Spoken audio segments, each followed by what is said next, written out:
everyone, it's Vanessa. I'm here today to share my April TBR, the books that I'm hoping to get to in the month of April. I have a lot of grand plans and we'll see what comes to fruition, but what I'm really focusing on this month are more adult nonfiction and fiction books, especially with how much middle grade I got to in middle grade March. So let me tell you first about all of the adult fiction books that I'm hoping to read. I want to read Greta and Valdin. This was one of the books that I put in my books that I missed out in 2024. It's been a favorite of friends of mine in real life, and I'm also reading this for a book club that I'm meeting up with in April, and I'm hoping that I'm going to like it. I read the first couple pages and it seems like really conversational and kind of quirky and charming. I know that it's about two siblings and kind of coming of age. I believe there's like LGBTQ themes in it. I think one of the siblings has a child. I also have checked out on Kindle Project Hail Mary, which is a very, very popular book that I think everybody and their mother has read except for me. I am not like super into Andy Weir or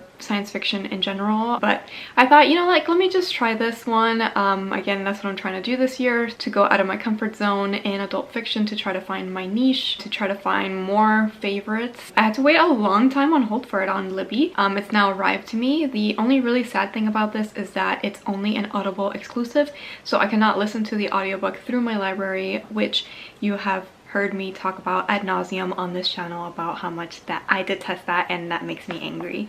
So moving right along, hopefully I actually read it with my eyes. I probably am like 10% of the way in. It's funny. It might be too silly and off the cuff for me and not serious enough for me, but we'll see. We'll see what I end up thinking. And then I also would like to read a book that I had on my TBR earlier, I think maybe in January, I don't remember. I have Good Girl back on my TBR here because I just finally got my ebook hold that came in, so I have the audiobook through Libro FM, but I kind of figured that I probably want to read it with my eyes as well as listen to it. Really looking forward to this. It's set in Berlin. It's about race and coming of age, and I believe the main character becomes involved with like a toxic partner. I think that's it for fiction. Okay. I didn't know I had that many nonfictions on my list. I also want to read Cold Crematorium, another one that I had on my TBR for like books that I missed in 2024, and my audiobook is about to come in, so I'm gonna read that one. That one's like a lost Holocaust memoir. I want to also read To Those Who Have Confused You. This is a book that I kind of got on my radar recently, and it's about the verbal abuse that women face online when you have opinions, what that does to women and how they make meaning of that and stand up for themselves. Hopefully it's good. A book that I just got a notification came in, I had totally forgotten that I put on hold, and that's Original Sins by Eve L. Ewing. I'm interested to see what I think about this one. I believe it has to do with education. I also have one that's like super anticipated by many people that I follow, and that one is One Day Everyone Will Have Been Against This. I think that's the title of it. It's really a really long title that's kind of hard to remember. I have this one through Libro FM and my ebook hold just came in too, so hoping to do both, to read them in tandem. I'm sure there's going to be things that I want to highlight in the ebook version. Something that I'm kind of looking forward to after reading The Message by Ta-Nehisi Coates at the end of December or the beginning of January. I do believe that this author wrote like a science fiction almost 10 years ago at this point, because I remember seeing it at my old library when I lived in Colorado. Another book that I got a notification that my physical copy is available, and I'll check out the audiobook copy, is Devil at His Elbow, and this is a book that I also mentioned in my previous TBR of books that I wanted to look into from 2024. This one focuses on the case that happened in South Carolina. Basically, it's like this well-to-do family. One of the sons was involved with the death of a friend on a boating accident, and he kind of got off scot-free because of his connections. And then it kind of devolved from there. There were like more murders and questionable behavior by this family, and I mean, a lot has happened since I first heard about this case, and I've watched a couple documentaries, or a documentary and a podcast, and so interested to see what I think about this one. I've actually heard good things, and I'll let you know if it's worth your time when I get to it. Similar to that, another book from that TBR, books from 2024, that I'm getting on hold on Libby really soon is The Barn. This one looks into Emmett Till, the Emmett Till case. I think looking at it more from on the ground and what the community's reaction and what the community was like. And then another one that I also have already checked out on ebook. I've checked out the physical copy and I've had to return it because it was on hold for other people. is The Anxious Generation by Jonathan Hatzstadt, I think is his last name. I probably am 50 pages into that I've read in the last few weeks, and I really want to like dive and focus on it in April.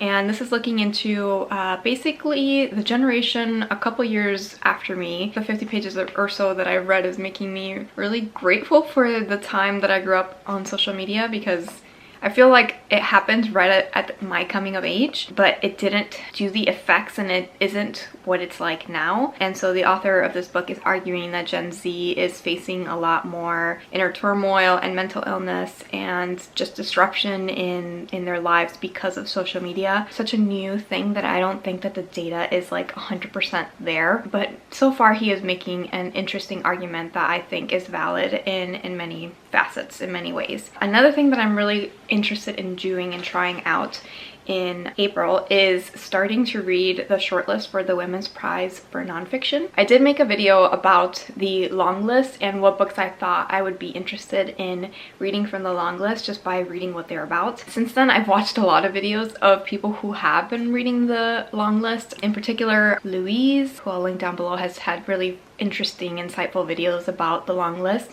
and she read all of them. And even just like the way that she talks about the books have changed my mind about which ones I might be interested in reading. And now that the shortlist has been announced, I kind of made it in my mind, why don't I read the 6 on the shortlist in the next 2 months? The winner will be announced in June, and so I can see kind of what I think is going to get picked, or what I would pick if I was a judge, because I'm really excited about this list in general. Like, I feel like the whole long list is interesting. Many of the shortlist books were some of the ones that I mentioned in my previous video that I might have an inclination to read myself. And so I have 2 of them so far. One is coming in really soon at the library. So the first one is The Story of a Heart, which I've already checked out on audiobook too. This one's Two Families, One Heart, and the Medical Miracle That Saved a Child's Life by Rachel Clark.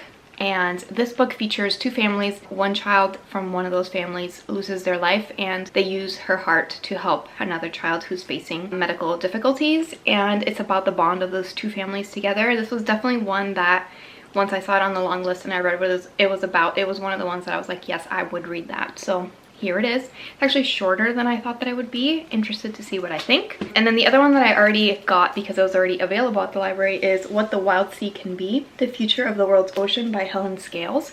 And this one was probably one that I wasn't that interested in, but I saw that it wasn't that long. I saw like what people were saying about it and what they thought about it. I liked the size of the text inside, and it looks like comfortable to read. And I read just kind of some passages to see if it was like really dry or if it was more conversational and interesting how it's written. So I'm gonna try it. If it doesn't work, it's okay to DNF it. And then the last book that I put on hold for the physical copy at my library that is coming really soon is Nina Cherry's memoir, A Thousand Threads, which was not one that I thought I would be interested in, but again, hearing what people have said about it, I do think that it's gonna be a good memoir. Just like how people talk about how it's written, I think it would be a book that I'll probably enjoy, so I'm gonna try it out. And I have the audiobook already for me on Libby. So those are the 3 from the Women's Prize shortlist that I'm going to try in the month of April, and then I'll try the other 3 in May. Those are my hopes and intentions. Let's talk next about my graphic novel and graphic nonfiction reading. 2 books that I'm going to get from the library because they're already available. Both of them come from my TBR from books I missed in 2024. One of them is Gaytheist, and then the other one is Proxy Mom. The former is about a coming of age kind of from a very Orthodox Jewish background and coming away from that as he is growing older and understanding his sexuality. And then the other one, Proxy Mom, is about facing PTSD. Postpartum depression is the word. Yes, how this mom is dealing with that. And then the other one that I'm going to put on hold again because it's due back at the library right now, and I'm going to give it back, let that person have it for 3 weeks. I'll put it back on hold and then it'll come back to me in time for April. It's going to be Feeding Ghosts by Tessa Holt, and this is a graphic memoir, and this one is also another coming of age nonfiction memoir. I believe the family, it's like 3 generations and from China. I've just heard that it's really sad and important and poignant. The only other thing that I have on here that I'm like really looking forward to that is a middle grade book after my middle grade March reading, I had so many people bring this book back up to me, and then it reminded me like I do want to read that. So I put it on hold, the physical version, and there's a new book in that. I don't know if it's a duology or a series, but I know that they're connected, is Alone by Megan E. Freeman. I also have the audiobook ready for me, and this one is kind of like a survival story. I think it's in verse. It's set in Colorado, so I read about it when it first came out and I just never got around to it. And then I feel like a lot of people talked about it during this middle grade March, particularly on the Discord. And then also because the new one came out, one of the middle grade librarians that I talked to talked about the new book coming out, and I was like, I want to read the first one. So that's the whole way we got back around to Alone and putting it on hold. And I think that's all the books that I want to talk about. Thank you so much for watching. If you've read any of these or would like to read any of these, let me know down below. Hopefully I get to all of them. I had a really good reading month in March in general, and I'm hoping for that to continue in the month of April. So thank you so much for watching. I'll see you in my next video. Bye bye.